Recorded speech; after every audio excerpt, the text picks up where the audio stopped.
All right. Hey, everyone. Welcome to another episode of Trading Bitcoin with your host, Tone Vays. We are live on YouTube and we are also live on Twitter Spaces, but not, oh, shit, my bad, but not as my handle on Twitter with the Financial Summit handle on Twitter. But I kind of screwed up setting up the spaces. So no one really knows it's happening. So I will need to somehow enter that spaces as myself because it doesn't seem to be working. Let's go to the charts. I actually don't want to look at Bitcoin charts. I just want to look at the S&P 500 charts. It's too depressing to look at Bitcoin charts, but we'll take a sneak peek at that as well. So here we are. Nothing has changed. The price of Bitcoin is exactly where it was when I did this stream earlier. As you can see, I'm streaming from the woods, and it's actually a pretty good tequila.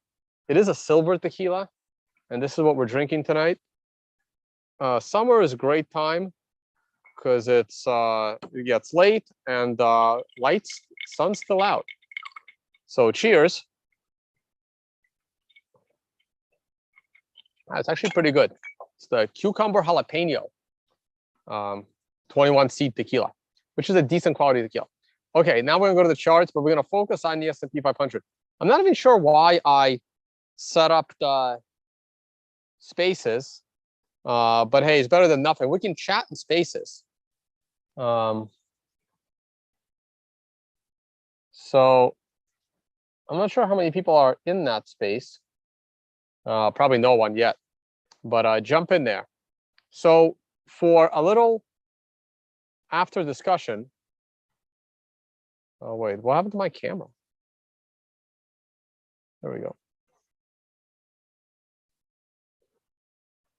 So on Twitter, in the Financial Summit, no, not that one. F, not C.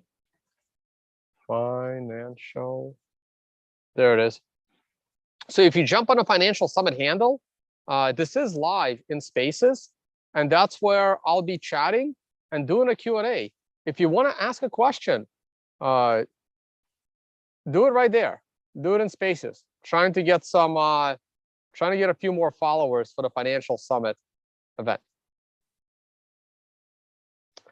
Weekly chart, again, nothing has changed. Everything I said about Bitcoin this morning stays the same. I want to focus on the S&P 500. There is not going to be much, because if you guys watched my video from earlier today, I talked about the 10 a.m. reversal. And we talked about how disastrous this morning was with a 35-point drop. And at 10 a.m., all I kept talking about is how the market has a high probability of reversing at 10 a.m. And we even took on a trade at 10 a.m. And there was one attempt like over here a few minutes earlier, and then I cut that trade loose at the same price. I went back into the trade. The initial stop loss was below the lows. And then I said, you set a break-even stop loss. And thank God this did not touch my line and did not stop out the trade, because this was one of the greatest rallies off of a 10 a.m. reversal I have ever seen in my life. You guys don't realize how massive this is. That's why I wanted to do a video. From the morning's reversal, I'm not even going to cherry pick the high. I'm just going to go right there. In approximately 3 hours, by 12:30, in 2.5 hours, the market moved over 70 points.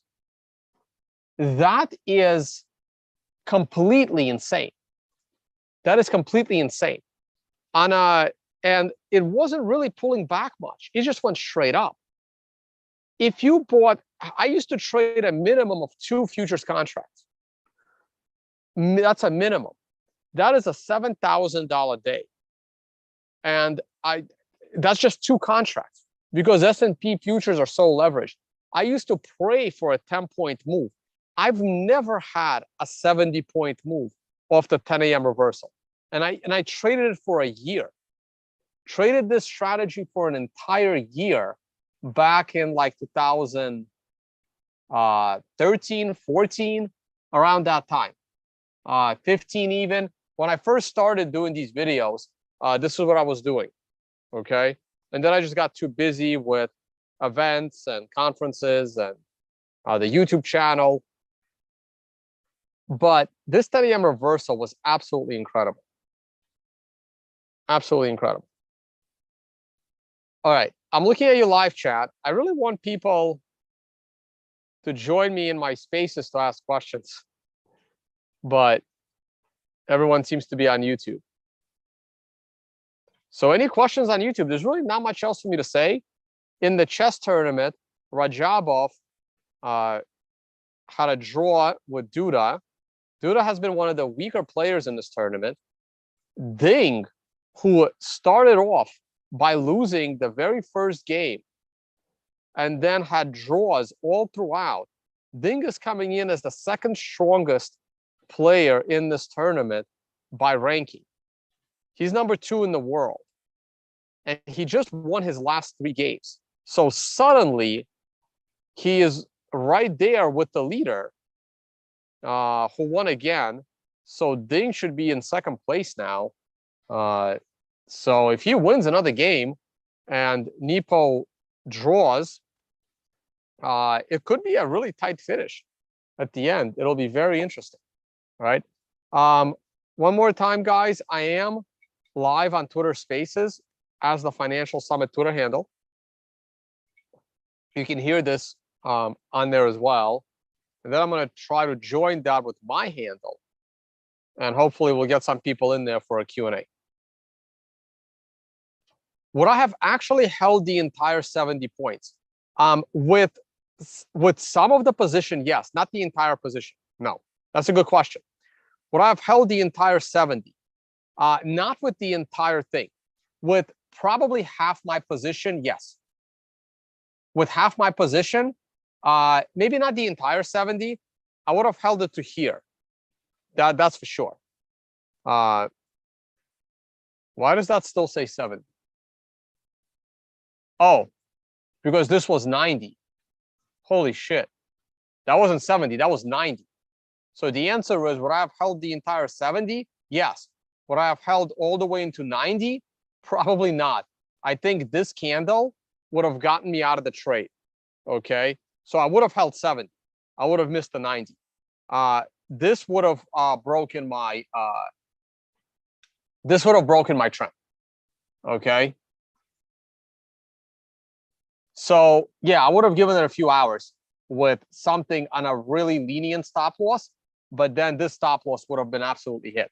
So I would have taken some profit early, and then I would have held the rest into 70, into a 70-point win.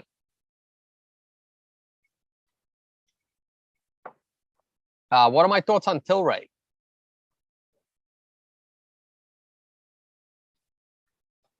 Thoughts on Tilray? Wow.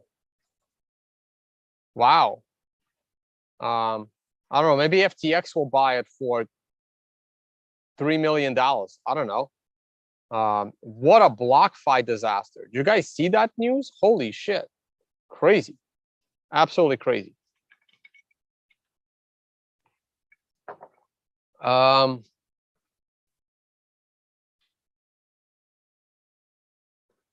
So here's what I would do with Tilray. I would, from a TA perspective, it's not good. From a TA perspective, it's not good at all. We can go to the notification service.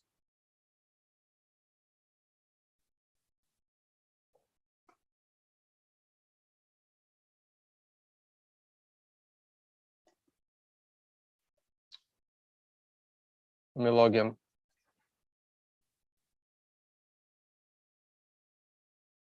So is Tilray, TLRY, Is it in my favorites? It's not. So I'm going to add it to my favorites. So you can see Tilray is bearish, bearish, bearish on the notification service. It's such a neat way to just seeing what's going on with the asset. And you can try a free account for like a week. I didn't build this. A couple of followers of mine build it. It's an excellent service. It's an alert service for the MRI. And you can see how it's bearish across the board. So in this case, from a TA perspective, of course, no one is crazy enough to short a $3 stock. Hey, Bitcoin Mechanic, we're going to chat here in a bit. Hey, man, how's it going? I'm good. I'm good. How did you get speaker credentials? Oh, because I invited you. I guess so. Yeah, Mechanics on Spaces. I'm also live on YouTube right now. And if you see me on YouTube, I'm in the middle of the woods, and this is like evening, so like mosquitoes are everywhere. Holy shit. I'm getting I'm on YouTube, man, so I just hacked your stream again. Yeah, you actually can hack into my stream again, but then we're gonna be stuck talking politics the whole time. As long as we can talk politics, as long as it has a financial side to the discussion. I'm also gonna need some bug spray in a minute, if you saw where I was. Anyway, so I'm gonna finish up here, guys. So here's what I would do with Tilray. Because it has fallen so much, I would actually start Googling. Oh, by the way, we just tweeted this out. I'm like going over the place. Let me finish on Tilray. So I would start Googling how much intellectual property does Tilray have? How much IP does it have? How much, assets does it have? Because someone is very likely to buy out that company. Someone is very likely to buy out that company. So I would look at that. And then when someone announces a buyout, the stock pops. Even if it pops to $6, you doubled your money. So I would check how much intellectual property the stock has. And then I would consider buying at the lows, maybe under $3. So let's go back to the chart. The chart looks absolutely terrible. But at around 250, starts to look good again, around $2.50. Other questions?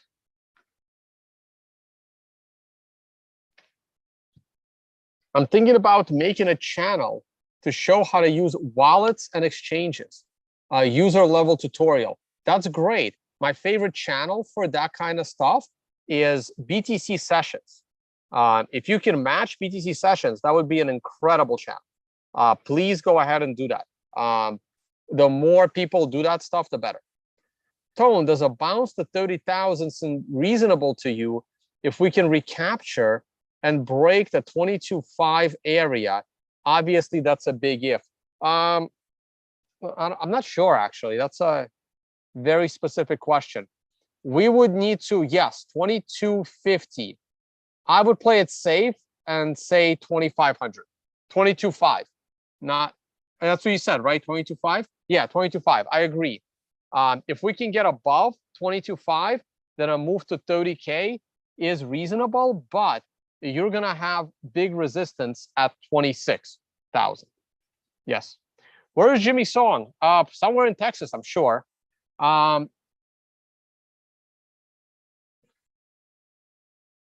Jimmy Song and I didn't get into a fight or anything. We're still good friends. It's just that we, I don't know. I got lazy in organizing news streams. Any thoughts on a 6-month bearish engulfing candle for Bitcoin? Not really. Not really.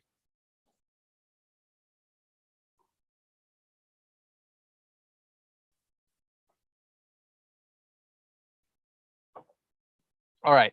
I really just wanted to update you guys before I forget on this ridiculous 10 a.m. reversal. Absolutely insane. I traded this for a year. I've never seen anything like this. I've never seen like an absolute perfect 10 a.m. reversal. It missed by 2 minutes. I was wrong by 2 minutes. 2 minutes. I said 10 a.m. It reversed at 10:02. And I was saying 10 a.m. reversal like when I started the stream at like 10:10, 10:15, based on how much it was falling early in the day. Like I said, I've never seen anything like it, and I just wanted to do a video. Otherwise, I'm going to forget to talk about it tomorrow, 12 hours from now.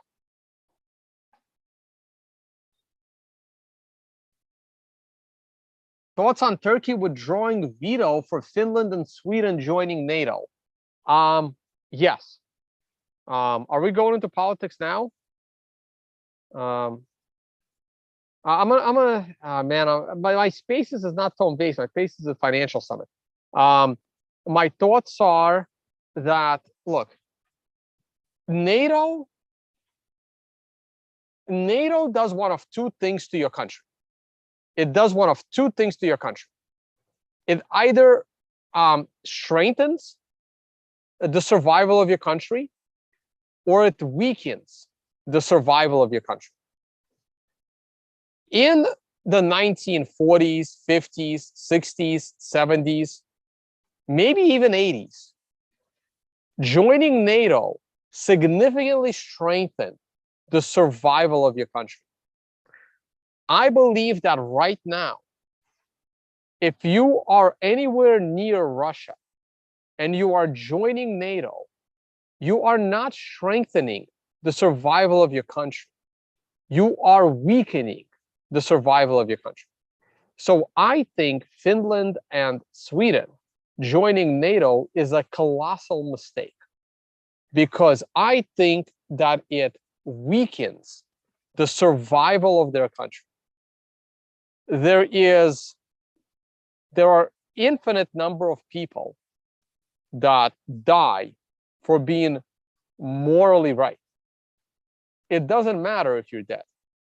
So Finland thinks that joining NATO strengthens the survival of their country. But in reality, joining NATO increases the probability of a war with Russia. So how are you strengthening the survival of your country if you are increasing a probability of a military conflict with a superior military opponent? And you can argue with me and say, but NATO is a superior military opponent to Russia. And I will say that statement is debatable, but does Finland really want to find out? Does Finland really want to find out if NATO is more stronger militarily than Russia inside the country of Finland? Okay. I mean, we would all love to know if the superiority of America's military is stronger or weaker than the superiority of the Russian military. But do you want your country to be the battleground to get that answer? And Ukraine is finding out right now the answer to that question, because NATO didn't actually come to help, even though they probably thought they would. So Finland is assuming that NATO will actually come and help. Lithuania is assuming that NATO will actually come and help. Lithuania is trying to find out whether whether being in NATO makes their country stronger. But it may lead to a destruction of their country if Russia invades and NATO doesn't come. I mean, everyone's a tough guy thinking that the big bully got their back. But if the big bully is, busy with the mosquito and decides not to help, you get yourself in a shit ton of trouble. So a country needs to think real hard before they decide whether being in NATO strengthens or weakens the survival of their nation going forward. And I gave the example with Lithuania. This needs to be updated almost every day, because any day now, this entire area is going to be zombie apocalypse red.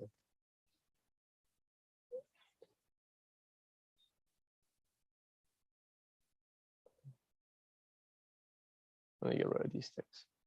This entire area is about to go red. Probably any day. Everything in here is going to be red.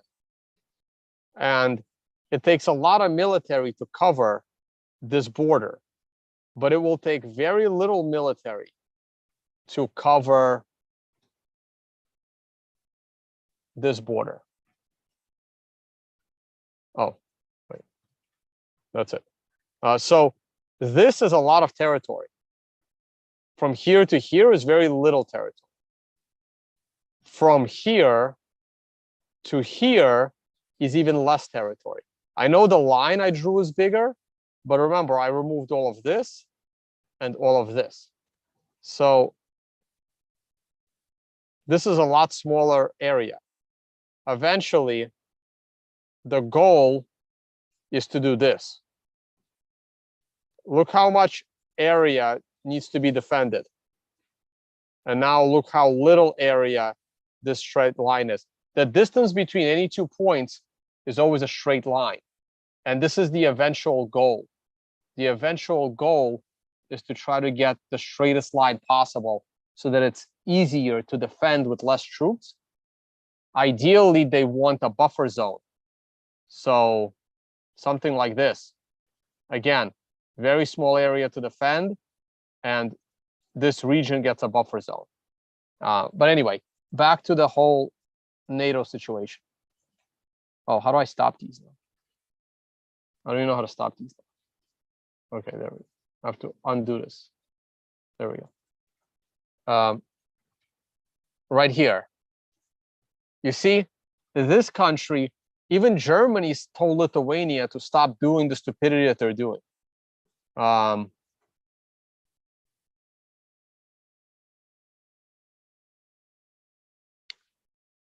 So even Germany told Lithuania to stop, but it doesn't look like they're going to stop. So, well, Lithuania doesn't border Russia. Latvia borders Russia. So, and the Latvian capital is right here, and it's nowhere near the Russian border. So Latvia needs to think real hard if being a member of NATO helps the survival of their country or threatens the survival of their country. So in this case, Latvia being in NATO right now actually threatens the survival of their country. We all want to, like I said, we all want to find out if NATO's military is stronger than the Russian military.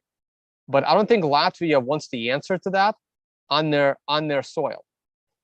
So if I was Latvia, I would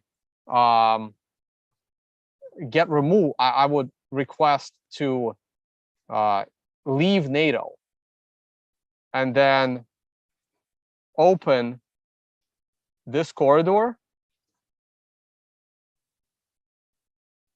Open this corridor for how do I get rid of this now? Okay. Oh no, now it's gone. Okay.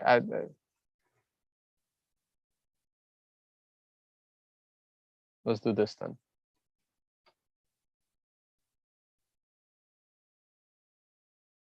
Okay. Open this corridor for free and unabated movement of Russia for the survival of this part of Latvia.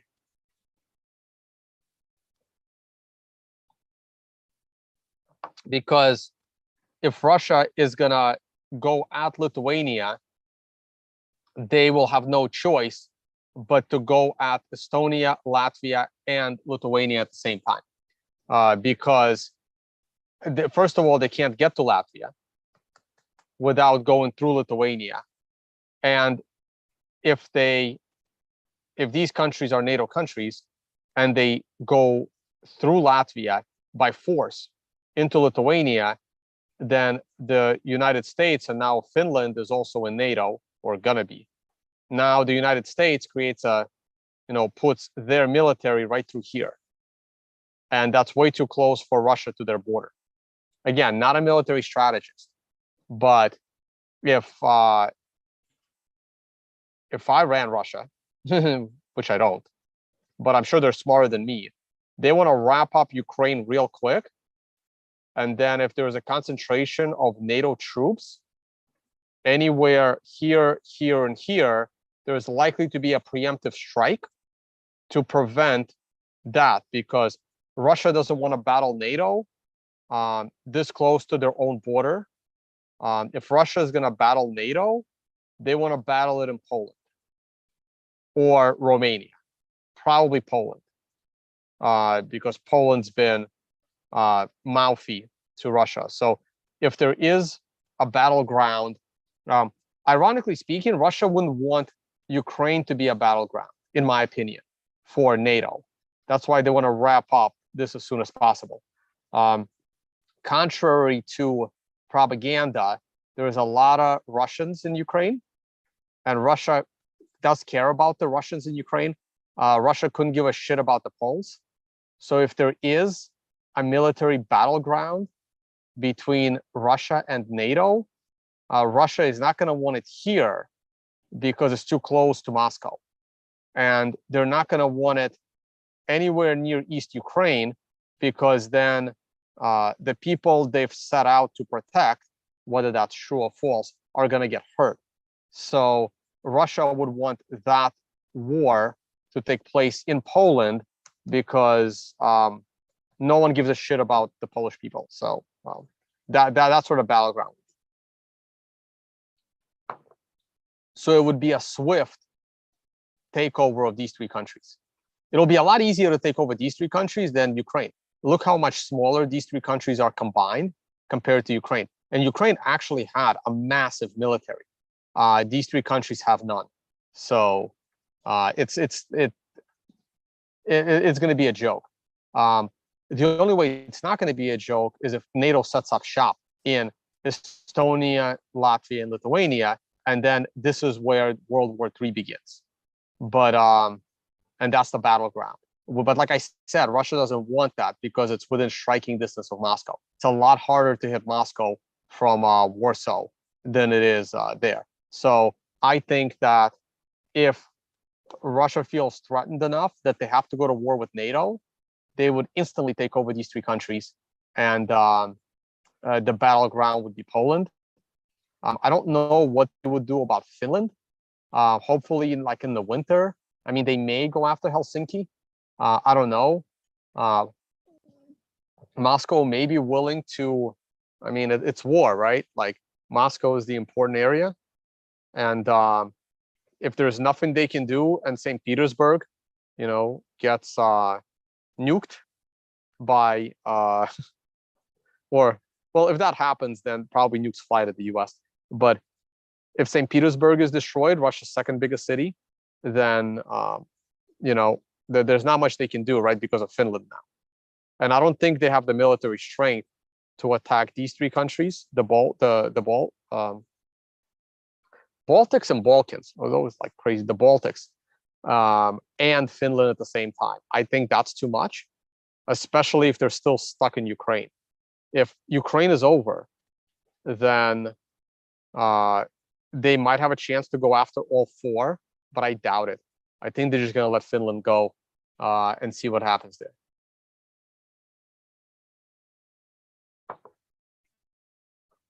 No, I don't think they're going to take Helsinki. I think they're just going to destroy it. You see, the difference is, and this is what people don't understand, is that Russia doesn't want to destroy Kiev. They don't want to destroy Kharkiv. They don't want to destroy Odessa. They want to, capture these towns as intact as humanly possible. But Russians don't give a fuck about Helsinki. They'll turn the entire place into rubble and ash. They really don't give a shit about Helsinki. So it's not about taking Helsinki. It's about wiping it off the face of the earth. If it's a real war with NATO, because there's no history like the history that Russia has with anywhere, if you draw your line straight down the middle of Kiev. I mean, I don't think they give a shit about Lvov. Lvov is like former Polandish area, right? Or like these areas, like they don't care about West Ukraine. They don't give a shit about West Ukraine. But Russia doesn't want to destroy Kiev. It's its historic ancestral land. They don't want to destroy Odessa. There's like Russians there. They don't want to destroy Kharkov. It's Russian-speaking city. They don't want to destroy Latvia either. Latvia is very Russian-speaking. Lots of native Russians live here. But they don't give a shit about Helsinki. They're not going to try to capture it. Why? Why? If it'll be gone. It'll be off the map.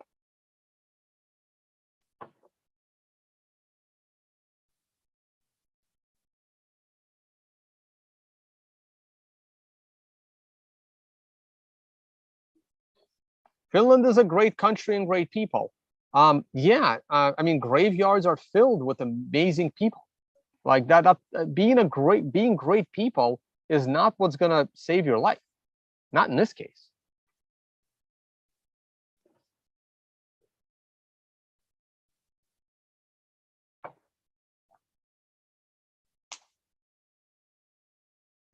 So at this point, entering NATO will either protect your nation or put it in a greater risk. And I think Finland entering NATO is a mistake. Sweden doesn't matter. It's not bordering Russia. I don't think Russia gives a shit about what Sweden does.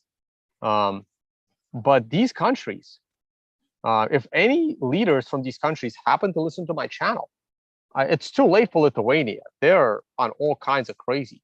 But Latvia and Estonia need to think real hard if NATO is helping their countries, survive another 100 years or even 10 years.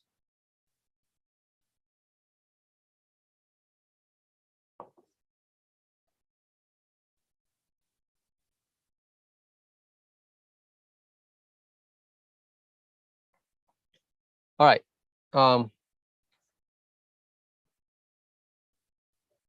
So, mechanics already gone off spaces. I don't even know if I'm going to keep the spaces. I may just end it.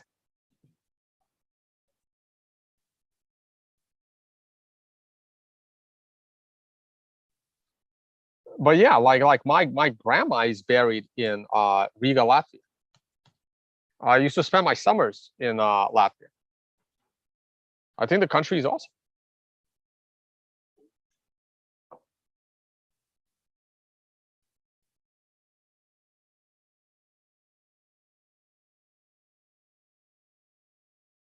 Oh, mechanics here now.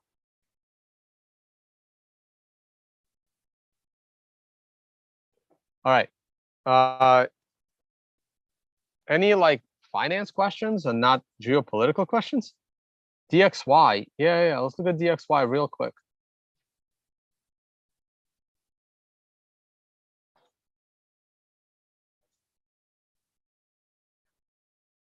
I actually can't even stay. I was only going to stay on till like the top of the hour. DXY. Yeah, it's still strong. It's still strong. Oil is down, so the Russian ruble was probably down. I think the Russian ruble is pretty correlated with oil. And as oil strengthens, so will the ruble. And oil's been down the last couple of days. Oh, wow. Look at the MRI buy on the Russian ruble. That could have been predicted as a short-term low. Probably a few days, and then it's going to strengthen again. Proof of stake versus proof of work. It's a waste of time to discuss it. It's proof of stake. We could have discussed proof of stake for a few thousand years, and proof of work is the only thing that's actually useful. Tone, there was a famous Finnish sniper during World War II named Simo. I can't pronounce that last name. He has 500 confirmed kills invading Russians. He once killed 40 in one day. They called him the White Death. Google him. I think those numbers are, it's hard to believe those numbers. It's possible. It's hard to believe those numbers. But I will say that a very famous, not famous, but one of the best snipers that was a foreign sniper, I forgot from what country, was recently killed in Ukraine. because the Ukrainians mistook him for a Russian. You can Google that. One of the top snipers in the world was fighting on the Ukraine side, and he went to a different position because a unit told him to go there, but another Ukrainian unit had no idea he was going there, and they killed him. It was referred to as friendly fire.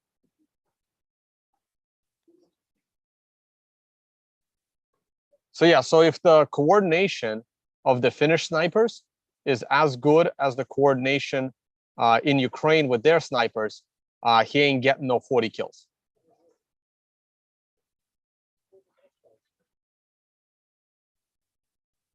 In the whole war, forget one day.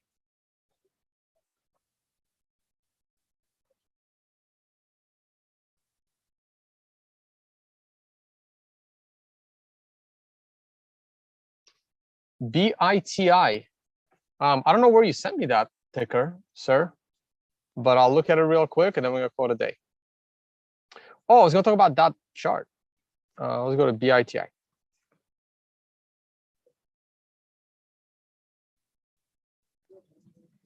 Oh, that's the short Bitcoin ETF. Why did it go up so much today? I don't know what to do with this. The Pro shares short Bitcoin strategy ETF. So since 21st of June, it is down 14%. How did Bitcoin do? Oh, sorry, it is up 14%. How did Bitcoin do during that time? Let's see. 21st of June, right? Since the 21st of June,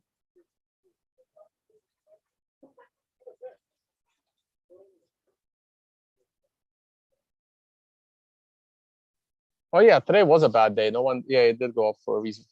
Since the 21st of June, see, Bitcoin is only down 7%, but this ETF is up double that. So is this a double ETF? Is this a 2x leveraged ETF? Or is it a straight up ETF? If this is a straight up ETF, then it's out of whack and it's going to pull back to the mean. If it's a 2x leveraged ETF, then I don't like those. I think they're scam.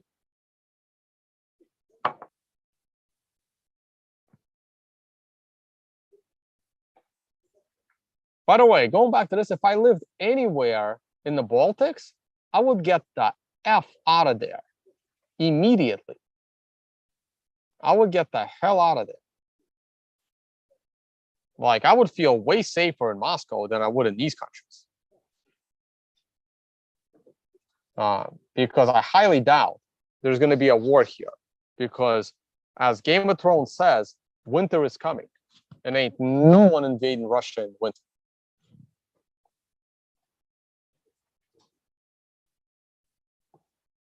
So I would get the hell out of here. Like, honestly, I would feel safer in the middle of Kaliningrad than I would anywhere in Lithuania or anywhere in Latvia for that matter. I would feel safer here. By the way, this little strip of land, Kaliningrad, probably has as much military on this piece of land than the entire continent of Russia, minus the nukes. Now, there might actually be nukes here. We don't know. The official statement is there are no nukes in Kaliningrad, but I wouldn't trust that.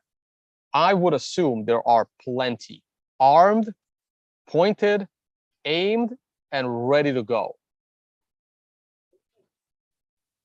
Because this little strip of land is a hell of a lot closer to the decision makers in Brussels than Moscow is.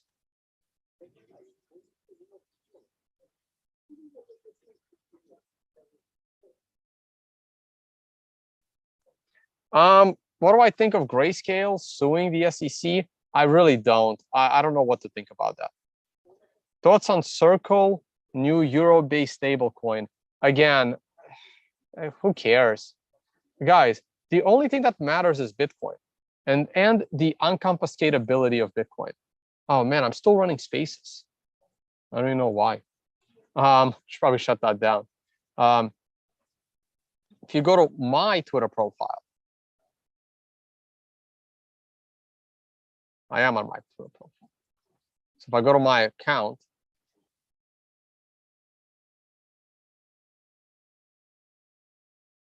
like, look at this. So besides the fact that a journalist in Germany is facing 3 years in prison for reporting what she saw in Ukraine, honestly, what she saw in Ukraine, she reported the truth, and she's facing 3 years in prison. Germany took money out of her account without her knowledge, and her dad's bank account was also closed. This is what makes Bitcoin the most valuable asset in the world. And that's important. Whether Grayscale suing the SEC, Circle coming up with another stable shitcoin, like none of that matters. This is what matters. That's what matters. Bitcoin rising? Oh yeah. Oh yeah, look at that. I was about to say something inappropriate.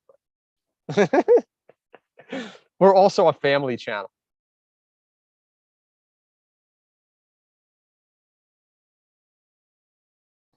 What happened? What happened? What's the news?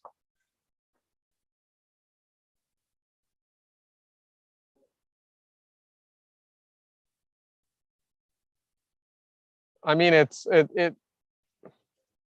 cute when you look at it in isolation. When you zoom out,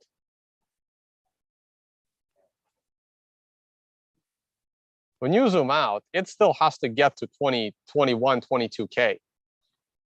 Maybe we'll all have a very good morning.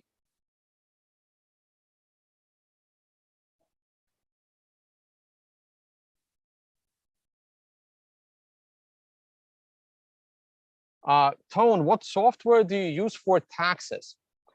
I use the blockchain that is next most secure and most immutable, other than Bitcoin. I use an Excel spreadsheet for my taxes. I'm not kidding. I do my taxes in Excel. And my Excel spreadsheet is more immutable than the Ethereum blockchain. Because in 2016, Ethereum reversed transactions on their blockchain without my consent. But no one can alter data in my Excel spreadsheet without my consent. So my taxes have been more immutable than the Ethereum blockchain by doing it in Excel. And I can password protect that Excel. And I could also run a script telling me what the changes were in any cell, because I'm really good with VBA. VBA is my second best coding language.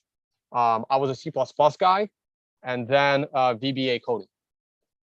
So I use the most immutable blockchain I know other than Bitcoin for my taxes, and that's an Excel spreadsheet.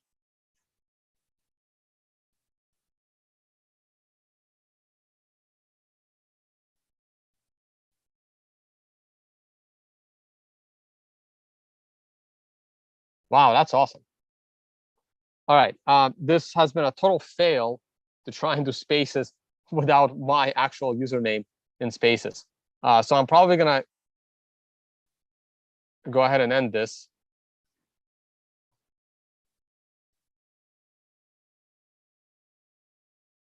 But that's awesome. I can go to a 10-minute time frame and we can take a look and see when this actually happened. MRI wouldn't have helped. That was useless. What about a 1-minute time frame?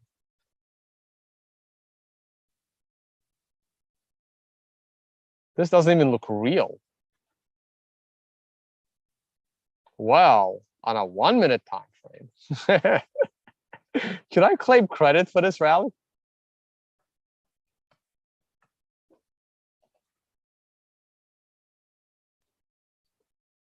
So had I gone long on this arrow, I would obviously be taking my profit on this. But this is beautiful.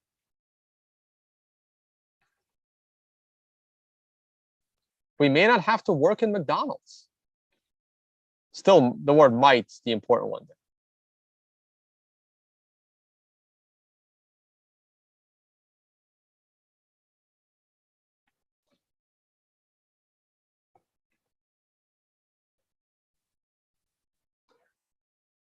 All right, guys. I'm going to call it a day. I got some family to attend to. And I will see you all in about 12 hours. And hopefully this will just keep going and going and going.